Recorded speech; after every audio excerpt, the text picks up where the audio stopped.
$1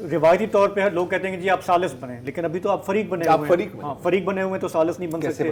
Biden صاحب کی آپ نے بات کی تو 80 سال کی ان کی عمر ہے اور 50 سال کا ان کا کریئر ہے، اور اس میں اگر آپ دیکھ لیں مسلسل ان کو امریکن اسرائیلی جو لابی ہے، ایپیک کہتے ہیں اس کو، آفیشیل ہے، ڈاکیومنٹڈ ہے کہ وہ ملینز آف ڈالر جو ہے ان کو دیتے آئے ہیں. اور اب چونکہ اب 24 میں الیکشن بھی ہونے ہیں وہاں پہ، تو بہت سوچ سمجھ کے کانگریس مین سینیٹرز کو بولنا پڑتا ہے کہ کہیں اگر یہ ہم سے ناراض ہو گئے تو فنڈنگ ہماری نکل جائے گی. تو یہ آپ کی والی بات کہ پبلکلی بائیڈن بالکل نیتن یاہو کے ساتھ کھڑے ہوئے ہیں، لیکن یہ بھی تھوڑی رپورٹنگ ہو رہی ہے کہ پرائیویٹلی وہ ان سے ٹف کویسچننگ کر رہا ہے کہ جی کہ آپ نے اگر گراؤنڈ اوفینسو کرنا ہے تو آپ کی اینڈ گیم کیا ہے اس وقت. آپ کیونکہ یہ وہی ریلیشن شپ ہے جیسے ہمارا چین کے ساتھ ہے نا، کہ پبلکلی چین ہمارا یار ہے، پرائیویٹلی بند کمرے میں وہ ہمیں سنا بھی سکتا ہے کیونکہ ہمیں پیسے بھی دے رہا ہے. تو آج ہم نے یہ بھی دیکھا کہ فرانسیسی صدر میکرون انہوں نے اوپنلی کہا ہے کہ جی کہ اگر اسرائیل نے گراؤنڈ اوفینسو کیا تو یہ بہت بڑی غلطی ہوگی. تو جب ہم ان کے تعلقات کو دیکھ رہے ہیں تو ایک پبلک ڈپلومیسی ہے جو ان کو دکھانی ہے، پرائیویٹلی یہ ایک خواہش ہو سکتی ہے، ایک خام خیالی بھی ہو سکتی ہے کہ وہ ان کو تھوڑا سا سمجھا بھی رہا ہو، ڈانٹ ڈپٹ بھی کر رہا ہو کہ بھائی یہ ریڈ لائنز ہیں، اس سے آگے جاؤ گے تو مصیبت ہو جائے گی. جہاں تک گراؤنڈ انویژن کی بات ہے تو ایک تھنک ٹینک کی ایک رپورٹ آئی ہے. ہاں وہ اگر آپ لوگ یہ سمجھ رہے ہیں کہ یہ کہانی جو ہے 2-3 ہفتے میں نمٹ جائے گی تو میرے سامنے جو رپورٹ ہے، مونڈویز ایک میگزین ہے، اچھی ریپوٹیشن ہے مڈل ایسٹ کے معاملات پہ، اس نے ایک نیتن یاہو کے قریب ایک کوئی تھنک ٹینک ہے، Misgav institute for national security and Zion strategy, نام اچھا ہے، بہت اچھا. اس نے ایک پیپر تیار کیا ہے. اچھا یہ جو تھنک ٹینک ہے اس کے جو سربراہ ہیں موجودہ وہ نیتن یاہو کے سابق مشیر قومی سلامتی رہ چکے ہیں، لہذا ہلکا مت لیں. ان کا نام ہے مائر بین شبت. اس سے پہلے اسی انسٹیٹیوٹ کے چیئرمین رہ چکے ہیں ڈیفنس منسٹر موشے یالون، سابق ڈیفنس منسٹر، اور سابق ڈیفنس منسٹر موشے آرنس. تو اس سے آپ اندازہ لگا لیں کہ کتنا اوپر کا کام یہ ہے. بلو پرنٹ اس کا یہ ہے جو پیپر ہے، ورکنگ پیپر، کہ مصر میں اس وقت 1 کروڑ کے لگ بھگ مکمل اور غیر مکمل اپارٹمنٹس موجود ہیں، اور ان کی بڑی تعداد قاہرہ کا جو مضافات ہے اس میں 2 شہر ہیں، اکتوبر 6 اور رمضان 10. ان میں آپ کو فلیٹس ہی فلیٹس خالی ملیں گے. اچھا ان دونوں شہروں میں اسرائیلیوں کا اندازہ ہے کہ 60 لاکھ لوگ رہ سکتے ہیں، اور غزہ میں تو صرف 23 لاکھ لوگ ہیں، تو کوئی مسئلہ ہی نہیں ہے. اور ہر اپارٹمنٹ کی جو اوسط قیمت ہے وہ $20,000 ہے. اگر غزہ کی پوری آبادی کو کسی طرح منتقل کر مصر کا خوشامد کر کے، بھائی ٹوٹل خرچہ اس کا آئے گا، اپارٹمنٹس بھی خرید کے دے گا اسرائیل، وہ آئے گا $5 سے $8 بلین. اور اس وقت جو مصر کی اقتصادی حالت ہے، سیسی صاحب جو ہیں وہ سی کر رہے ہیں اکنامک فرنٹ پہ، تو ہو سکتا ہے کہ وہ اس طرف اٹریکٹ ہوں. اور اسی تھنک ٹینک نے کہا ہے کہ اس سے نہ صرف اسرائیل کا مسئلہ نہیں حل ہوگا، سعودی عرب بھی سکھ کا سانس لے گا، مصر بھی سکھ کا سانس لے گا، اور امریکہ بھی لے گا. اور اس کے علاوہ یہ اسرائیل یہ بھی کوشش کرے گا کہ کچھ فلسطینی وہ کہیں کہ نہیں ہم تو نہیں جا رہے، تو پھر وہ کینیڈا سے اور باقی جو ممالک ہیں، نارتھ افریقہ کے ان کے دوست ہیں یا یورپی یونین کے، کہ بھائی ان کو آپ کہیں کہ یار ہمارے یہاں آ جاؤ، جیسے افغان نہیں آئے تھے یا جیسے سیرینز نہیں آئے تھے تم بھی آ جاؤ. تو ہو سکتا ہے کہ غزہ کے کچھ لوگ جو ہیں وہاں چلے جائیں. ایک اسرائیلی مورخ ہے بینی موریسن، انہوں نے 2004 میں ایک انٹرویو میں انہوں نے ان سے پوچھا گیا کہ یہ سارے کے سارے کو ہم دفع کیوں نہ کر دیں یہ غرب اردن میں یا غزہ میں جو فلسطینی ہیں. تو انہوں نے کہا کہ اس وقت ٹائم جو ہے وہ مناسب نہیں ہے، لیکن میں دیکھ رہا ہوں کہ اگلے 10 سال میں ایسی سچویشن پیدا ہونے والی ہے کہ ہر اسرائیلی، بھلے وہ لیفٹ کا ہو، رائٹ کا ہو، لبرل ہو، کنزرویٹو ہو، وہ کہے گا کہ ان کو صفحہ ہستی سے مٹا دو.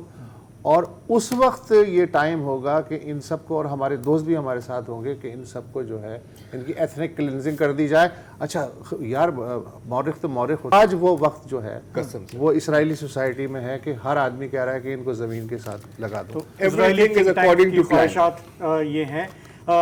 کل پرسوں ہم یہ بھی دیکھیں گے کہ خطے میں کہ کس طرح دیکھا جا رہا ہے, جو پڑوسی ملک ہیں وہ اس معاملے کو کیسے دیکھ رہے ہیں. لیکن یہاں پہ ایک بریک کا وقت ہوا ہے, واپس آتے ہیں تو کچھ PIA کے بارے میں بات کریں. پروگرام میں واپس خوش آمدید. ہمارے ملک کے چند ایسے ادارے ہیں جن سے ہر پاکستانی کا ایک سمجھیں گے دلی لگاؤ رہا ہے. ان میں PIA کا شمار ہوتا ہے. کسی زمانے میں ایک زبردست ایئر لائن تھی, لیکن ایک عرصے سے اس کے معاملات جو ہیں وہ گڑبڑ ہوتے جا رہے ہیں. کہا یہ جا رہا ہے کہ اب جو کرائسس ہے PIA کو وہ شاید پہلے کبھی نہیں رہا. اس کی مثال بڑی یہ ہے کہ پچھلے 10 دن میں PIA کی ملکی اور غیر ملکی پروازیں جو ہیں 300 سے زائد منسوخ کر دی گئیں. مسافر رل گئے, ان کو کچھ پتہ نہیں ہے کہ ان کا جہاز دوبارہ کب اڑے گا. اعداد و شمار ہمیں یہ بتاتے ہیں کہ 15 ارب روپے کا بیل آؤٹ پیکج درکار ہے اگر PIA کو آپریشنل رکھنا ہے. لیکن ہمارے جو کمرشل بینکس ہیں وہ قرضے ریسٹرکچر کرنے کے لیے تیار نہیں ہیں.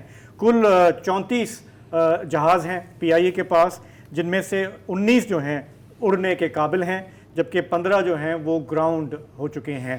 تو یہ جو PIA کا جو شاخسانہ ہے یہ کسی ایک حکومت کا نہیں ہے, کسی چاہے وہ منتخب ہو, نیم فوجی ہو, سب نے اس میں اپنا حصہ ڈالا ہے. لیکن آخری بار جو بہت ہی سیریس کوشش ہوئی PIA کو کی نجکاری کی وہ سمجھیں کہ 2016 میں تھی, جب میاں نواز شریف وزیر اعظم تھے اور اس وقت پرائیویٹائزیشن منسٹر تھے محمد زبیر صاحب. ایک بہت ہی کنسرٹڈ ایفرٹ تھا, لیکن وہ بھی سیاست کی نظر ہو گیا. یونینز آگے آ گئیں, پیپلز پارٹی اپوزیشن میں تھی, اس نے اس پہ سیاست چمکائی. کچھ لوگوں مظاہرین کی جو ہے ہلاکتیں بھی ہو گئیں اور وہ معاملہ تہس نہس ہو گیا. آج PIA جہاں پہ کھڑی ہے اس میں سب نے اپنا حصہ ڈالا ہے. نگراں حکومت کہتی ہے کہ جی اب ہم مزید بیل آؤٹ پیکج نہیں دیں گے کیونکہ ہمارا خزانہ ویسے ہی خالی ہے. البتہ ہم نجکاری کے لیے جو ہے اب کوششیں تیز کر رہے ہیں. تو ہم PIA کی جو نجکاری ہے اس پہ ذرا سا سمجھنے کی کوشش کرتے ہیں کہ یہ عمل کتنا سست روی کا شکار ہے, تیز ہونا چاہیے, اسے کوئی خریدے گا تو وہ کون ہو سکتا ہے. ہمیں پروگرام میں جوائن کر رہے ہیں محمد زبیر صاحب, سابق وفاقی وزیر اور گورنر سندھ. زبیر صاحب آپ کا بہت بہت شکریہ. یہ میں تھوڑا سا اس لیے چاہ رہا ہوں کہ لوگوں کو یاد دہانی ہو کہ پرائیویٹائزیشن کا آئیڈیا جو ہے یہ انوکھا نہیں ہے, پہلی دفعہ نہیں آ رہا, یہ کوشش کر چکے ہیں پہلے. تھوڑا سا اگر بریفلی ریکال کر لیں کہ اس وقت جب آپ یہ کوشش کر رہے تھے کیا مشکلات تھیں اور اب کیا ہم ذرا بہتر سچویشن میں ہیں کہ یہ ہم کر لیں؟ میرا خیال ہے پہلے میں بتا دوں 1990 میں پرائیویٹائزیشن کمیشن قائم کی تھی جب Mian Nawaz Sharif first time prime minister بنے تھے, اور یہ ایک فرسٹ ٹائم پاکستان میں ریورس سائیکل شروع ہوا تھا. نیشنلائزیشن جو 70s میں ہوئی تھیں تو وہ صرف پاکستان میں نہیں نیشنلائزیشن ہوئی تھی, ایون یورپ میں UK اور فرانس اور جرمنی اور پھر تھرڈ ورلڈ کنٹریز میں تو یہ بڑا فارمولا تھا. But very soon various countries realise کہ یہ صحیح طریقہ نہیں ہے نیشنلائزیشن کا, اور واپس پرائیویٹائزیشن کی طرف جانا شروع کیا تھا. تو 1990 میں, اور اس وقت بھی PIA کا سب سے آگے نام تھا, اس وقت جنرل سعید کا سے پہلے پرائیویٹائزیشن منسٹر اپوائنٹ ہوئے تھے. تو اس وقت سے یہ کوشش جاری تھی اور ہر دفعہ اس کی جو نجکاری کا عمل تھا وہ روکا گیا, primarily because of the fact کہ پولیٹیکل اپوزیشن جو بھی ہوتی تھی وہ اس کو ایک جس طرح ہمارے یہاں پالیٹکس ہوتی ہے اس کے طور پر استعمال کرتی رہی, اور وہی چیز ہم نے فیس کی. آپ نے پیپلز پارٹی کا نام لیا, پتہ نہیں شاید PTI کا نام کیا لینا منع ہے؟ نہیں بالکل لے لیں, بالکل PTI بھی بالکل شامل تھی اس میں. PTI کے چیئرمین کے نام پہ تھوڑا سا ایشو ہوتا ہے, لیکن وہ بھی چل جاتا ہے کبھی کبھی. اچھا, وہ بھی چل جاتا ہے بیکاز آپ لے سکتے ہیں. سب سے آگے فورس فرنٹ پر تھی PTI اپوز کرنے میں, صرف PIA کی نجکاری نہیں تمام نجکاری کا عمل. وہ ظاہر سی بات ہے, آپ کو پتہ ہے پیپلز پارٹی کے تو مینیفیسٹو کا بالکل کلیئر حصہ رہا ہے کہ they are oppose to privatisation. They want, وہ یہ نہیں کہ بدحالی کو ایکسیپٹ کرتے ہیں, وہ کہتے ہیں کہ اس کی restructuring with in the government supervision ہونی چاہیے. اسی طرح سے PTI کا بھی یہی تھا ان کا مینیفیسٹو کے حساب سے کہ نجکاری کا عمل وہ نہیں سپورٹ کریں گے. تو وہ اس وجہ سے یہ جو بیسکلی پروسیس شروع ہوا اس میں ہم نے ظاہر ہے پولیٹیکل پارٹیز کو اپروچ بھی کیا تھا کہ جی یہ کتنا ضروری ہے. لاسٹ میں ہم یہ تقریباً 2-2.5 سال کا پروسیس ہوتا ہے نجکاری کا. اس وقت کے جو بھی پالیسی تھی اور جو طریقہ کار ڈیفائنڈ تھا پرائیویٹائزیشن کمیشن کے آرڈیننس کے تحت, اس میں 2-2.5 سال کا پروسیس ہوتا ہے. بڑا یہ ٹائم کنزیومنگ, اور اس میں ایک پروسیس ہوتا ہے جس کو فائنینشیل ایڈوائزرز اپوائنٹ کرتے ہیں اور وہ سارا پروسیس رن کرتے ہیں, ڈیو ڈیلیجنس کرتے ہیں ہر ادارے کی. پی آئی اے واز آبویسلی ہمارے لیے, پی آئی اے, اسٹیل مل اور ڈسٹریبیوشن کمپنی جو تھیں وہ سب سے آگے تھیں کہ جی ان کی نجکاری ہونا لازمی ہے, اور یہ اگر ہو جائے گی تو باقی تو چھوٹی سب گزر جائے گا. پی آئی اے کا ہم لاسٹ اسٹیج پر پہنچ گئے تھے, جس میں جو لاسٹ اسٹیج ہوتا ہے اس کو ہماری مارکیٹنگ بھی ہو گئی تھی. گلف کنٹریز کی جو مین ایئر لائنس ہیں آپ کو پتہ ہے وہ انٹرسٹڈ تھیں, ایک چائنا کی پروونشل ایئر لائنس تھی وہ انٹرسٹڈ تھی, آسٹریلین ایئر لائنس انٹرسٹڈ تھی, اور ہم وہ بڈ پروسیس کے مرحلے میں پہنچ گئے تھے جب سٹرائک ہو گئی. اب یہ ہمیں پتا تھا کہ سٹرائک ہونے والی ہے اور اس کو کسی طرح سے اوور کم کرنا, وہ اوور کم بھی ہو گئی تھی, لیکن ہمیں آئین میں تبدیلی کرنی تھی کیونکہ پی آئی اے جو چل رہا تھا 1956 ایکٹ کے تحت چل رہا تھا, جس کارپوریشن کلیئر تھا کہ جی یہ آپ اس کو پرائیویٹ سیکٹر کو 25% سے زیادہ شیئرز نہیں دے سکتے. تو وہ عمل کرنے کے لیے ہمیں امینڈمنٹ چاہیے تھی. اس کے لیے ہمیں ایک ظاہر پارلیمنٹری کمیٹی بنی جس میں اپوزیشن پی ٹی آئی اور پیپلز پارٹی, جماعت اسلامی, شیخ رشید بھی تھے, اور ہم نے 10-12-15 میٹنگ کی, 50-60 گھنٹے لگائے. ہم نے پورا ان کو بتانے کی کوشش کی کہ جی یہ ہم کرنا چاہتے ہیں, اس لیے کرنا چاہتے ہیں, یہ پاکستان کے لیے بہترین حل ہے. لیکن اپوزیشن اس وقت جو تھی دے سیڈ کہ ہم کچھ بھی آپ کرتے, کچھ بھی آپ کرتے ہیں ہم نہیں سپورٹ کریں گے. And finally the government backed out. میرا اس وقت کنسرن تھا ود ان دا گورنمنٹ کہ جی ہمیں بیک آؤٹ نہیں کرنا چاہیے, اور اس لیے نہیں کرنا چاہیے کہ یہ پھر اگلا یہ جو آپشن آئے گا یہ 2015 اکتوبر کی بات ہے, 2016 کی بات نہیں ہے. پھر 5 سال 10 سال کا بھی موقع آئے گا. تو یہ موقع زبیر صاحب یہ آ گیا, یہ آپ نے اچھا ہوا کہ یہ آپ نے ریکال کر لیا. اب بتائیں ہم جہاں پہ کھڑے ہیں, ہم نے یہ بھی دیکھا کہ یہ پارلیمان جاتے ہوئے لیجسلیشن بھی کچھ کر گئی جس میں پی آئی اے واز اے کنسیڈریشن کہ یہ نگراں حکومت جو ہے معاملات کو آگے بڑھائے. ابھی انہوں نے یہ فائنینشیل ایڈوائزر ہائر کرنے کی بھی بات کی ہے. آپ کو لگ رہا ہے کہ یہ نگران کچھ اس کو پروسیس کو شروع کر دیں گے پھر اگلی گورنمنٹ آ کے اس کو آگے بڑھائے؟ اگر جو ابھی جو قانون میں تبدیلی کی ہے اس میں آسان کر دیا اس حوالے سے, حالانکہ یہ کورٹ کے کیسز ضرور ہوں گے کیونکہ ظاہر شفافیت کے حوالے سے اس میں ظاہر ہے کچھ کوشچن مارکس ہیں, کیونکہ آپ جتنا شارٹ پروسیس کرتے ہیں اس میں پھر یہ ہوتا ہے کہ جی اس سے کیوں نہیں پوچھا تھا, بورڈ نے کیوں نہیں اپروو کیا تھا, کیبنٹ کمیٹی آن پرائیویٹائزیشن نے کیسے اپروو کیا تھا, اس کے اندر شامل کون کون لوگ ہیں, ڈیو ڈیلیجنس کیا ہوئی تھی, and so on and so forth. تو وہ جو انہوں نے کافی چیزوں کو شارٹ کیا اور جو ہونا بھی چاہیے میں بالکل سپورٹ کرتا ہوں. یا تو ہم ٹرسٹ کریں اپنے لوگوں کو یا نہ کریں. یہ تو نہیں ہو سکتا کہ جی پوری قوم کو ایک کو لے کے چلیں اور 4-5 سال تک کچھ ایفرٹ کریں اس کے بعد کچھ نہ نکلے. And I have full faith also Fawad Hasan Fawad جو ہیں وہ ان کو بیک گراؤنڈ بھی ہے, بیکاز جب وہ پرنسپل سیکرٹری تھے میں پرائیویٹائزیشن منسٹر تھا تو we work very closely with each other because obviously he was representing the prime minister. تو ان کو سمجھ بھی ہے and he is a doer.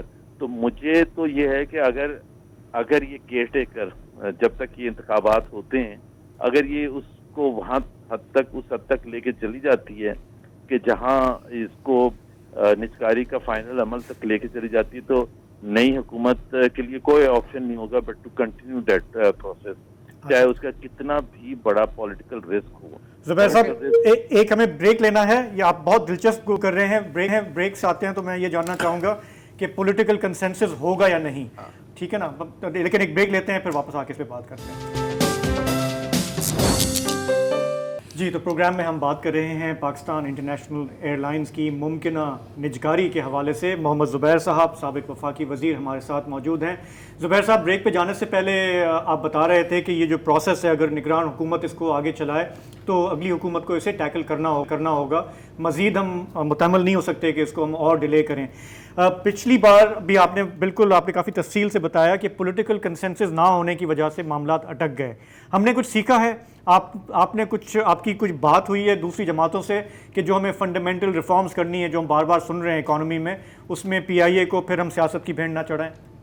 ایک تو میں آپ کو آپ کے ناظرین کو بھی بتا دوں کہ پی آئی اے کی بدحالی جو ہے اس سے اندازہ لگا لیں کہ 1987 سے لے کے آج تک سوائے ایک سال 2006 کے ہمیشہ لاس ہو رہا ہے PIA کو. تو we are talking about story of 35 years, کوئی 2-3 سال کی بات نہیں کر رہے. تو آپ وہ جب آتے ہیں نا ہمارے یہاں بڑے ایکسپرٹس آتے ہیں, وہ آ کے کہتے ہیں نہیں اس کو ٹھیک کیا جا سکتا ہے اگر پولیٹیکل وہ بھرتیاں نہ ہوں اور یہ سب نہ ہوں. اور یہ ایک PTI کا بھی یہ موقف تھا کہ دیکھیں جی اگر پولیٹیکل بھرتیاں بند کر دیں گے تو یہ ٹھیک ہو جائے گا. اور میں نے اس میٹنگ میں کہا کہ اگر آپ یہ سمجھتے ہیں کہ پولیٹیکل بھرتیوں کی وجہ سے یہ خراب ہے تو آپ یہ کیا ایزیوم کر رہے ہیں کہ PTI ساری عمر حکومت میں رہے گی؟ آپ کے مطابق اگر ہم واپس آ جائیں گے یا PVP تو پھر وہی سلسلہ شروع ہو جائے گا. although I don't agree with you on that count کہ this is the reason for that, but اس وقت بھی ہم نے کہا تھا اور آج بھی میرا خیال ہے آپ سب ایگری کریں گے کہ 90 بلین کا لاسٹ ایئر لاس تھا.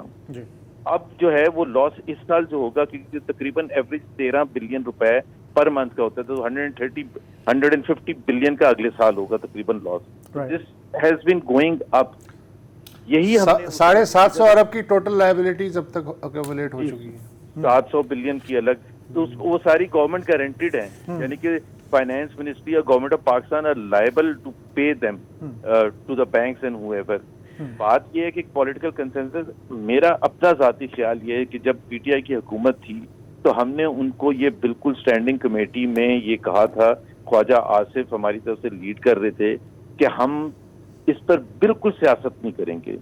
اور کیونکہ اس کے کوئی براؤنی پوائنٹس ہوتے ہی نہیں, پتہ کوئی فائدہ نہیں ہے کسی کو فائدہ نہیں ہوتا کہ جی وہ اگر کر دیں گے پرائیویٹائزیشن تو میرا خیال ہے وہی پولیٹیکل رسک لے رہے نا. اپوزیشن تو نہیں پولیٹیکل رسک لے رہی, تو let them take that political risk, but for the good of the country. اور صرف PI نہیں, ہر نجکاری کے حوالے سے ہم نے کہا تھا جو بیسک کوئی کنسرنز ہوتے ہیں وہ تو جنرل کنسرنز ہوتے ہیں, لیکن ایسا کہ جی ایک روزویلٹ ہوٹل کی نجکاری ابھی عمل شروع ہوتا ہے اور وہ آنا شروع ہو جاتا ہے کہ یہ تو پتہ نہیں بیچ رہے ہیں اپنے وہ دوست احباب کو بیچ رہے ہیں سستا فیملی سلور وغیرہ وغیررہ. PIA کا اس وقت جو حال ہے وہ بالکل وہ دیکھیں گے اسٹیج پہلے آ جانا چاہیے تھا کہ PSO جو کہ ان کے پیٹرول دیتا ہے بیسک چیز کی وجہ سے اڑتے ہیں, وہ PSO خود بدحالی کے اس جگہ پہنچ گیا کہ وہ افورڈ ہی نہیں کر سکتے کہ اس سے زیادہ وہ لینڈنگ کریں. ان کے اپنے بینکس ان کے اوپر سر پر بیٹھے ہوئے ہیں کہ جی آپ ہمیں پیسے دیں. تو ناؤ از این آپشن کہ یا تو آپ بالکل کلوز کرتے ہیں, اور کلوز کرنے کا بھی میں آپ کو یہ بڑی بات کر رہا ہوں. دیکھیں ڈومیسٹک اب 3-4 بڑی اچھی ایئر لائنز ہیں جو کہ چل رہی ہیں, جو کہ کور کرتی ہیں PIA کا جو بھی گیپس ہیں. اور انٹرنیشنل میں تو ظاہر سی بات ہے بہت سی ایئر لائنز کی آپشنز ہیں پاکستانی لوگوں کو, پیسنجرز کو باہر جانے کے. کچھ ایسے روٹس ہیں جدھر کوئی اور ایئر لائن نہیں جاتی بیکاز وہ فیزیبل نہیں ہے. اس پہ گورنمنٹ نیگوشیٹ کر سکتی ہے ان پرائیویٹ ایئر لائنس کے ساتھ, کچھ اگر ان کو سبسیڈائز کر کے کچھ کر لے. لیکن یہ تو نہیں ہو سکتا کہ ان 2-3 روٹس کی وجہ سے کر دوں, یا 2-3 اور روٹس ہیں جہاں وہ ظاہر ہے رسک نہیں لیتے ہیں کہ ان کے پاس اتنا بزنس سینس نہیں بنتا. تو اب تو میرا خیال ہے تو ہول نیشن تو پولیٹیکل جو آپ کہہ رہے نا, آئی تھنک PPP کا میں نہیں کچھ کہہ سکتا بیکاز وہ پتہ نہیں فنڈامنٹلی اتنا زیادہ اسٹرانگ ان کا ویو ہے اگینسٹ پرائیویٹائزیشن, نظریاتی ہے. اس میں بھی وہ ہیں جو ان کے بہت وہ لیفٹسٹ ہیں جس طرح رضا ربانی وغیرہ ہیں, وہ سب سے آگے بڑھ چڑھ کے کرتے ہیں وہ. باقی تو بہت سے ایسے لوگ ہیں شور بلاول. اچھا جی سوری زبیر صاحب, یہ میں 2 سوال ہیں میں ایک ایک کر کے کروں گا تاکہ جواب دینے میں آسانی ہو. یہ جو ڈیلیز ہوئی ہیں, ایک تو اس کا خرچہ یہ کاسٹ یہ ہوتا ہے کہ PIA کی بلیڈنگ چلتی رہتی ہے, ابھی اس پر ہم نے بات کی ہے. دوسرا جیسے آپ نے ذکر کیا کہ فائنینشیل ایڈوائزرز کو ہائر کرنا ہوتا ہے. اب ظاہر ہے فائنینشیل ایڈوائزرز کو آپ شروع میں ہائر کرتے ہیں نا, اینڈ آف دا پروسیس میں تو ہائر نہیں کرتے. اب ظاہر ہے کہ وہ کوئی بریانی کی پلیٹ یا ٹفن باکس پہ تو کام نہیں کر رہے ہیں, ان کو بھی تو کافی لمبے نوٹ چاہیے ہوتے ہیں جیسے ہم یہاں پہ کہتے ہیں. تو یہ کتنا جو ڈیلیز ہوئی ہیں بار بار آپ کے دور میں, اس سے پہلے ان ڈیلیز کا کیا کاسٹ ہے؟ دیکھیں فائنینشیل ایڈوائزرز کو آپ that is the first step. جیسے ہی آپ ایکٹیو لسٹ میں ڈالتے ہیں تو آپ فائنینشیل ایڈوائزرز ہائر کرنے کے لیے کرتے ہیں. اب PIA جیسا انسٹیٹیوشن جو ہے, یا اسٹیل مل, یا زیادہ تر انسٹیٹیوشنز, آپ اس کو ہم کہتے ہیں یہ گلوبل ٹرانزیکشن ہوگی. گلوبل کا مطلب یہ ہے کہ اس میں انٹرنیشنل گلوبل بائر آئیں گے. ڈومیسٹک کتنی کیپیسٹی نہیں ہے, کچھ شاید ہو جائے کوئی آ جائے, بٹ بیسکلی بڑے. تو فائنینشیل ایڈوائزرز ان کیسز میں are led by the best financial institutions like Citicorp اور میرل لینچ اور دوسرے جو بھی جو ڈالر میں پیمنٹ لے رہے ہیں. اور ان کی ایک کنسورٹیم ہوتا ہے, ان میں best of the chartered accountants ہوتے ہیں, ایچ آر کمپنی ہوتی ہے, دوسرے لوگ ہوتے ہیں. تو تقریباً اب مجھے اب یاد نہیں ہے صحیح, لیکن 12-13 ملین ڈالر تک کا مجھے تو ڈیفینیٹلی یاد ہے کہ پی آئی اے کے فائنینشیل ایڈوائزرز کی کو پیمنٹ کی تھی, اور وہ ظاہر ہے وہ اس حساب سے ضائع ہو گیا. لیکن انہوں نے جو کام کیا تھا نا, وہ تھا جو ڈیو ڈیلیجنس پروسیس ہوتا ہے, 8-10 بائنڈرز بنتے ہیں ہر ایسپیکٹ آف پی آئی اے, جس میں ڈیفائن ہوتا ہے کہ اس کی ایچ آر کے حوالے سے, فائنینشیل ایسپیکٹ کے حوالے سے, ٹیکنیکل حوالے سے, وہ اویلیبل ہیں. اس کو صرف اپڈیٹ کرنا تھا. یہ جو تو مطلب بالکل ہی ضائع نہیں گیا, بالکل ہی ضائع پورا ضائع اس طرح سے نہیں ہوا. چلو شکر ہے. اس کو دوبارہ سے انڈرٹیک کرنا بہت ہی زیادہ, اس میں ظاہر سی بات ہے اب لائبلٹیز اس وقت 500 بلین ہوں گی, اب 700 بلین ہے, تو وہ ایڈیشنل کیا ہوئی ہیں اس کو آپ نے ظاہر ڈیفائن کرنا ہوگا, and so on. That is why they can speed up the entire process. اور میں تو بالکل, میں نے فواد حسن فواد کو بھی کہا ہے کہ I am ready to support you on behalf of the other political parties as well, کہ خدا کے لیے یار, ہم نے ہاتھ جوڑ کے پہلے بھی کہا تھا کہ یہ ملک کے لیے ہے, کیونکہ جو پیسہ ہے جو ہم کہہ رہے ہیں 90 بلین اس سال ہوا ہے یا 150 بلین, آپ خود سوچیں کہ یہ وہ پیسہ ہے جو ہم پاکستان کے عوام کی ویلفیئر پر لگا سکتے ہیں, تعلیم پر یا صحت پر یا. خیر یہ ایک الگ موضوع ہے کہ کہاں پیسہ بچتا ہے وہ کہاں, مطلب پوائنٹ ہے کہ ہمارے پاس اتنا پیسہ نہیں ہے کہ ہم ہر جگہ پھینک رہے ہو اس طرح نا. اچھا زبیر صاحب ایک اور سوال. اگر سوری میں ایک چیز کہہ, یہ تو صرف پی آئی اے کا نا, ٹوٹل ملا کے کوئی کہتا ہے 700 billion 800 billion state enterprises lose کر رہی ہیں. تو just see the amount that we are losing. Sir بہت زیادہ پیسے نہ دکھائیں, کہیں ادارے نہ سن لیں. اچھا سر ایک اور سوال. اب یہ تو ہو گیا فائنینشیل کاسٹ, ہم نے ایڈوائزرز کی بات کر لی وغیرہ وغیرہ. اپرچونٹی کاسٹ بھی تو ایک چیز ہوتی ہے نا, جیسے آپ ابھی کہہ رہے تھے کہ اس وقت آسٹریلین ایئر لائنز انٹرسٹیڈ تھی, چائنیز پروونشل ایئر لائن چاہ رہی تھی کہ شاید اس کو افریقہ کے لیے ہم ہب بنائیں, جمپنگ آف بورڈ بنائیں وغیرہ وغیرہ وغیرہ. اب ظاہر ہے کہ وہ اس امید میں تو نہیں بیٹھی ہوئی نا کہ یار جب تک پی آئی اے نہیں بکے گا ہم نے اور کوئی کام نہیں کرنا, وہ نکل گئے. تو وہ نکل گئے. تو اس وقت جو ڈیلز, آئی مین اب ظاہر ہے کہ آپ اس پروسیس میں پرسنلی انوالوڈ نہیں ہیں, لیکن اس وقت جو ڈیلز مل رہی ہیں اور جو ماضی میں جو ڈیلز مل رہی تھیں, ان کا معیار کیا ہے؟ جی دیکھیں, ایک بات بڑی انٹرسٹنگ میں آپ کو بتاتا ہوں, جیسے پاکستان اسٹیل مل کے حوالے سے بھی تھا کہ آپ نے کہا نا اپرچونٹی کاسٹ, کہ وہ لوگ آتے ہیں, وہ انویسٹرز ہوتے ہیں نا, جس طرح Chinese airline, provincial airline, انہوں نے انویسٹ کرنا تھا کسی ایئر لائن میں اور کسی جگہ کو ہب بنانا تھا. وہ تو انتظار نہیں کریں گے کہ پاکستان فیصلہ کرے گا فائنلی وہ چلے جائیں گے. دوسری بات یہ ہے کہ یہ ایسپیکٹ جو ہے نا کہ یہ کتنے کا بکے گا, this is never under consideration. The most important point under consideration is two aspects.